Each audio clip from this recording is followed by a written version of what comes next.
on s'en fout de votre tribunal. On s'en fout royalement. Vous considérez que vous ne serez jamais jugé pour ce qui est en train d'être fait en Ukraine? Peut-être vous allez demander une nouvelle Yalta à les Russes, mais vous n'avez aucun droit de juger les Russes après tout ce que vous avez commis dans l'histoire de votre pays. Vous n'avez aucun droit de juger les Russes après avoir applaudi à des bombardements de Yougoslavie, après avoir vu la fuite des forces pro-américaines de l'Afghanistan récemment qui couraient derrière l'avion. Ça sera le sort de M. Zelensky et toute sa bande. Ils vont courir derrière l'avion vers la Pologne. Et donc, ne rêvez pas sur le procès sur les Russes. Ça, jamais aura lieu, je vous garantis. Göring disait la même chose en 1945. Et Ulysse Gosset vous répond ce soir. Ulysse Gosset. Oui, vous avez fait référence à Napoléon et à la Seconde Guerre mondiale, mais plus proche de nous, il y a eu cette guerre en Afghanistan qui a duré 10 ans. C'était également une intervention spéciale extérieure, une opération extérieure qui a duré 10 ans, qui a fait à peu près 16 000 morts officiellement, sans doute plus, mais 16 000 morts et une cinquantaine de milliers de blessés. La guerre en Ukraine, cette opération spéciale, elle a duré 1 an et elle a déjà fait au moins 100 000 morts et blessés russes. Alors, est-ce que cela, c'est pas un échec terrible que d'avoir voulu finalement lancer une opération dans un pays frère, entre guillemets, avoir tué autant d'Ukrainiens, puisqu'on parle également de 100 000 morts ukrainiens. Alors, on a vu les chiffres du général norvégien qui parle, lui, de 180 000 Russes morts et blessés. Est-ce que ça, c'est pas un échec terrible? Et sans parler de Nuremberg, est-ce que vous ne pensez pas que la société russe va demander des comptes pour avoir finalement tué autant de gens, des comptes au régime de Vladimir Poutine? Ulysse, d'abord, commençons par les faits, par les chiffres. J'ai des doutes que le général norvégien connaît les vrais chiffres. Donc, laissons les chiffres à côté. Deuxièmement, mais votre non, comparaison, on ne peut pas laisser les chiffres de côté. Un général américain, le chef d'état-major américain, lui-même parle de 100 000 morts. Vous ne pouvez pas les nier, ces morts. Vous avez les idées américaines et les idées des généraux norvégiens. Je peux vous citer les généraux vietnamiens ou les spécialistes sud-africains. Mais donnez-nous vos chiffres alors. Donnez-nous vos chiffres, Piotr Tolstoï. Écoutez, nous, on n'a pas les chiffres ni des morts, ni des blessés actuellement récentes. Mais par contre, c'est ce qu'on a. On a les chiffres des Ukrainiens tués. C'est des centaines de milliers. Besoin de mobilisation alors.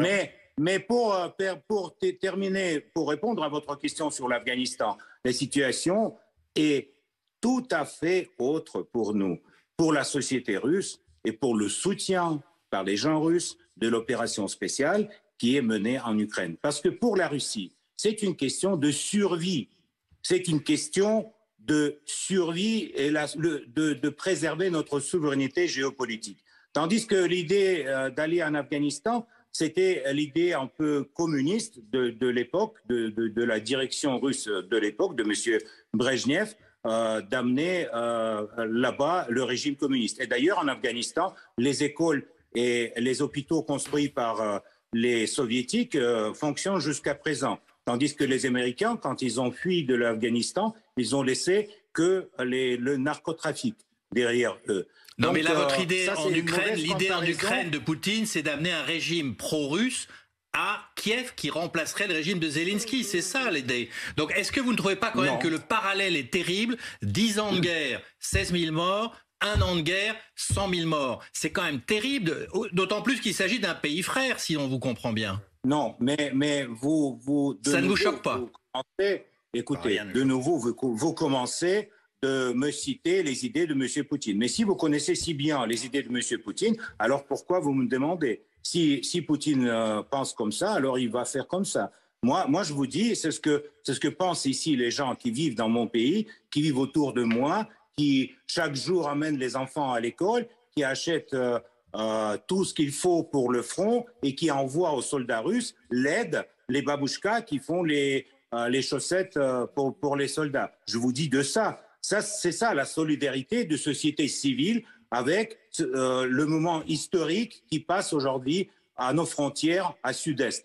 Mais vous croyez que c'est quelque chose qui est une idée de Poutine. Donc, vous avez cette espèce de appareil analytique un peu paranoïaque.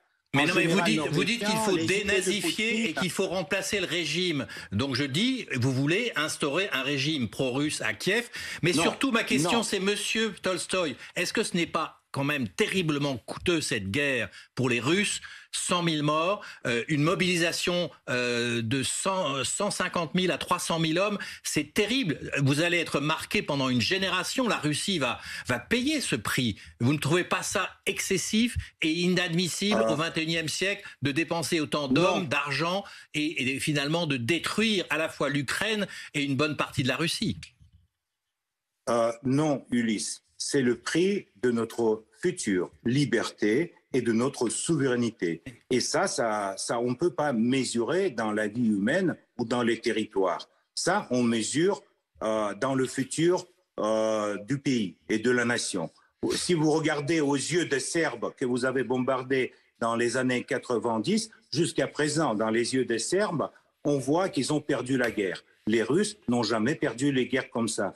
Et on va les Russes ont perdu des guerres. Pas les victimes. Bah oui. Oui, on a perdu les petites guerres avec le Japon et en Crimée, vous allez dire, mais les grandes guerres avec l'Europe, comme la guerre de Crimée, vous avez perdu la guerre de Crimée aussi. Vous avez perdu la guerre de Crimée. Vous avez perdu la Première Guerre mondiale, vous avez perdu la guerre de Crimée.